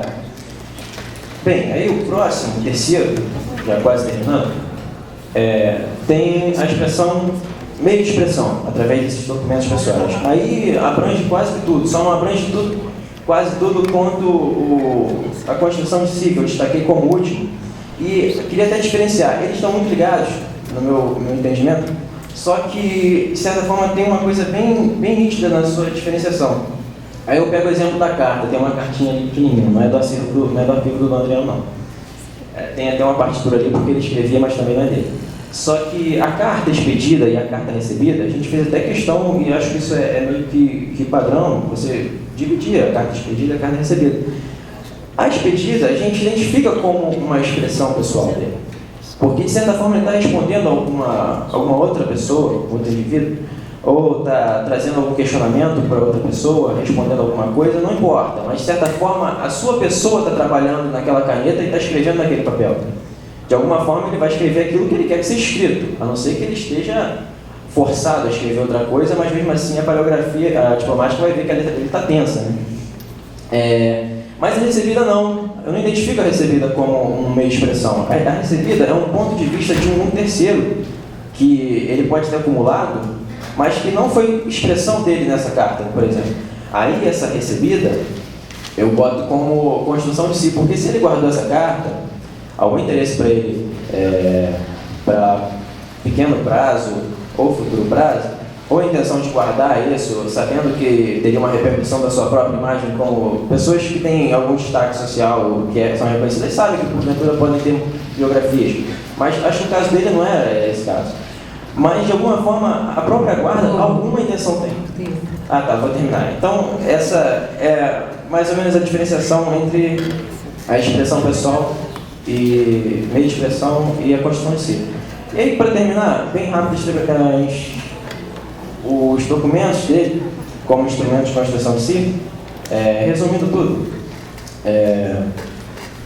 Deixa eu voltar, que eu perdi um pouco. Assim, eu procuro abranger o máximo de documentos possíveis, porque expedido, recebido, e tudo que circulou de alguma forma, produzido, recebido, mas acumulado, de alguma forma tem alguma intencionalidade, parcialidade, aí volta até aquela primeira questão que eu havia tratado anteriormente.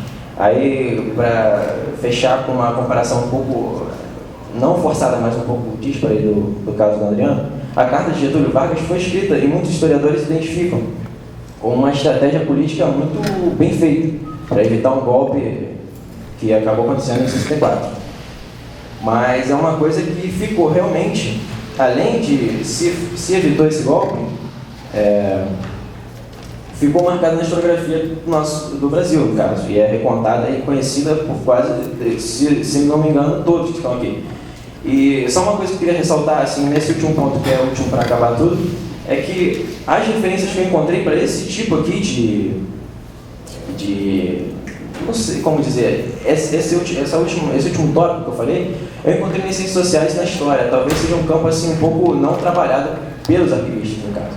Não sei se seria realmente um ponto de muito interesse e de relevância para a arquivologia, mas percebi, talvez falha minha de não conhecer mais alguns autores, percebi pouco trabalho nesse tipo de pesquisa. E aí, eu acabei, é só para lembrar qual os tópicos que eu escalonei ali: administração pessoal, as relações com a burocracia, meio de expressão, instrumento de construção de si, que é o que abrange, além dos arquivos pessoais, além do arquivo, instrumentos da biblioteconomia, objetos da biblioteconomia e da museologia. Lá também no arquivo de Adriano tem a cadeira dele. E aí eu agradeço, terminei, acabei, Antônio Lacerda, que é o responsável pelo arquivo, que é com ele que eu tenho uma relação direta para poder conseguir contato com esses documentos, no caso. Grande parte do que eu apresentei aqui foi basicamente um contato mesmo através dele. Meu professor João, que está lá atrás, coordenador da pesquisa e orientador, no caso também. E, poxa, pena que está pequeno para ler, mas tem muitas pessoas que também participam da pesquisa, outras que já saíram até se formaram, mas estão ali naquela referência, a Unirio, pela iniciação científica, e a FAPERJ, que financia a pesquisa, no caso. E eu vou deixar aqui a referência, que nem eu falei, mas aí, quer dizer, acabei mesmo. Muito obrigado, tá, gente? Valeu.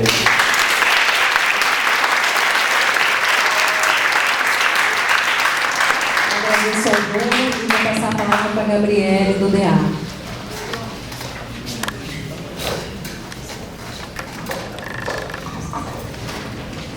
Boa noite. Eu vou ler para vocês agora um texto elaborado pelo Diretório Acadêmico de Arquivologia, gestão 2009-2010, a qual faz parte eu e o Bruno, e a Gleice está aqui ajudando. Eu vou ler para vocês. O nome do texto é Homenagens Múltiplas a Professores Singulares. Nós, da gestão 2009-2010 do Diretório Acadêmico de Arquivologia da Unirio, também conhecido como Diretório Acadêmico José Pedro Esposel, ou simplesmente DACAR, gostaríamos de reservar este momento para realizar uma homenagem um tanto quanto atípica à tradição do nosso diretório. Como boa parte dos aqui presentes deve saber, já se tornou habitual a nossa homenagem a algum nome ligado à arquivologia, que com seu trabalho na área tem obtido relevante destaque. Buscando demonstrar nosso reconhecimento às suas contribuições para o campo arquivístico, fazemos uma breve apresentação acerca do professor eleito e em seguida entregamos uma placa simbólica. Desta vez, antes deste momento de certa forma já esperado, decidimos realizar uma homenagem que não deixe de fora nenhum docente de nossa área, que tenha contribuído com ela. Mas como faremos isso? Não fizemos uma lista, pois se fizéssemos, poderíamos com certeza esquecer de muitos. Mas enfim, como tivemos a audácia de dizer que não deixaríamos nenhum docente que tenha contribuído seriamente para a nossa área de fora desta homenagem, as faremos então. Esta homenagem sincera e esperançosa está direcionada a todos os professores que sabem do seu papel e o cumprem com compromisso. Nossa homenagem está endereçada àqueles e àquelas que, frente às dificuldades e até possíveis conflitos dentro do campo, continuam cumprindo com seu compromisso ético e profissional. Nossa homenagem é expedida aos docentes que sabem que precisam ultrapassar a barreira de ser professor e se tornar um educador. Nossa homenagem está encaminhada a esses que não nos veem como alunos, mas sim como lâmpadas luminosas, que se há faróis acesos na área ou na vida em sociedade. Nossa homenagem quer chegar aos ouvidos daqueles que, depois de anos como acadêmicos, nunca esqueceram o verdadeiro papel de uma universidade pública, que nunca se esqueceram do famoso tripé ensino, pesquisa e extensão. Nossa homenagem sai de nossos corações através desse texto e de minhas palavras, para chegar até homens e mulheres que valorizam o ser humano e sabem que estão sendo pagos por nossos impostos, além dos daqueles que jamais estarão aqui. Acreditamos que esta homenagem contemple a todos aqueles e aquelas que, obviamente não sendo perfeitos, buscam realizar seus papéis com vontade e prazer. Certamente hoje confiamos estar representando os estudantes desse e de outros cursos de arquivologia, uma vez que pensamos ter descrito todos aqueles que gostaríamos de homenagear. Enfim, não precisamos dizer um nome sequer, pois qualquer um dos homenageados, de certo, se reconhecerá nessas palavras. Portanto, em reconhecimento à grande contribuição de todos vocês, parabéns e muito obrigado.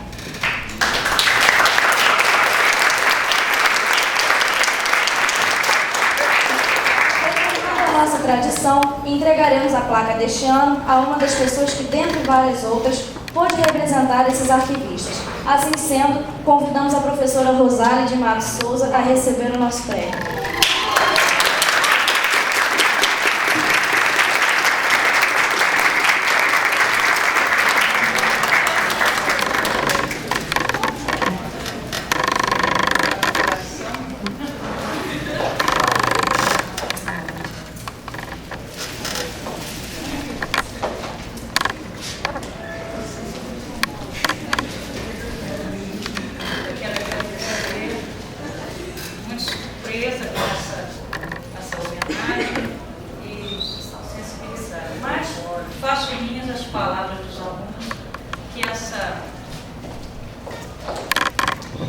Quero agradecer aqui, estou muito sensibilizada e que essa placa aqui, né, essa homenagem, seja não só para mim, mas para todos os professores que realmente se dedicam e colocam alma e coração e todo o seu conhecimento em prol de vocês, alunos.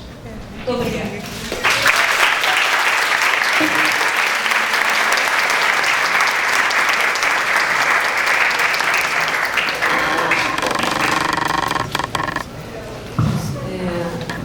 A gente vai abrir para os debates e queria saber se alguém tem alguma pergunta para fazer.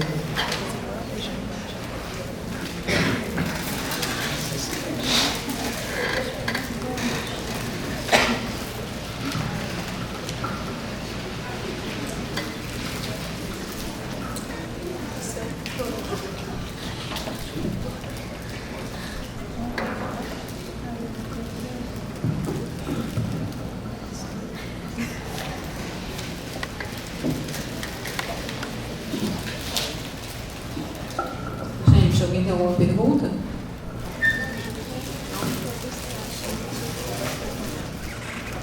Outras perguntas não chegam. Vou falar brevemente. Bom, inicialmente eu quero parabenizar a professora Rosália. Obrigada. Né, pela homenagem que recebeu, aos alunos do diretório em si, pela iniciativa. Foi muito interessante esse momento aqui, em que nós podemos estar em contato com 3 pesquisas e eu comentava paralelamente com a professora Ana Carla quanto isso pode ser interessante, não só dentro da jornada, mas também em outras iniciativas que valorizem essas pesquisas, trabalhos de conclusão de curso que muitas vezes derivam realmente de pesquisas bem desenvolvidas e que chegam a termo com observações, sugestões muito interessantes. Só queria comentar em relação ao trabalho do Wagner, que me pareceu muito interessante, muito bem desenvolvido, um elemento que antecede essa metodologia. Quando nós começamos a trabalhar com essa inquietação, a professora e eu, nós tivemos acesso a um formulário semelhante, a uma pesquisa, acho que formulário, a um instrumento semelhante que foi aplicado na comunicação da UFRJ. E claro, né, entre 1996 e 2010, nós vão 14 anos e muitas mudanças. Não sei se você chegou a inserir entre as questões, ou talvez tenha inserido e não tenha comentado, em minha inquietação decorre de algumas pesquisas que eu fiz com esse tipo de proposta, inicialmente, e da inserção do uso da internet pelo aluno, não só no sentido da busca de referências para o seu trabalho acadêmico, mas também como atividade de lazer.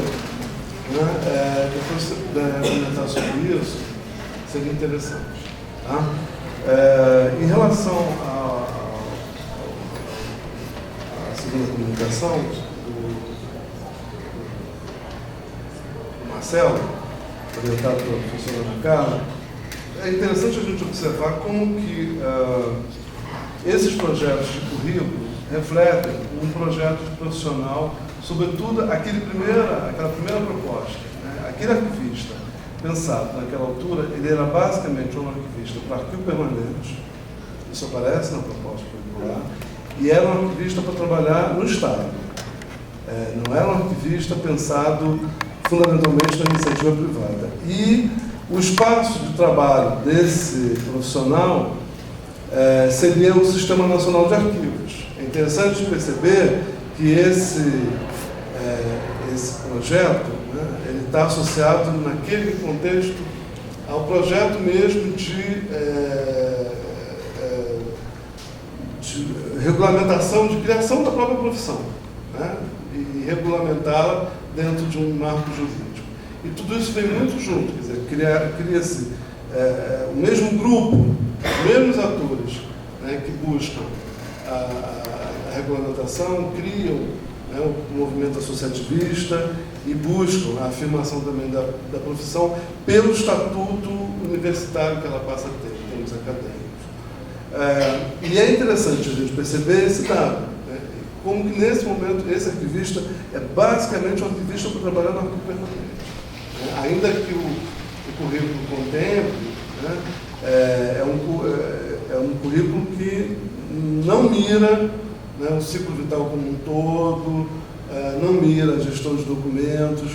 Isso já vai aparecer no final da década de 80, início da década de 90, com todas as modificações do cenário arquivístico na década de 80 e o processo de redemocratização do país. É interessante a gente fazer essa correlação entre essas mudanças e esse contexto mais amplo do país e de como, dentro desse cenário mais amplo, o cenário arquivístico também vai se modificando, até chegar, né, na perspectiva que você comenta mais recente. Tem uma questão sempre delicada nessa discussão e que é onipresente quando a gente discute formação arquivista, que é o fato de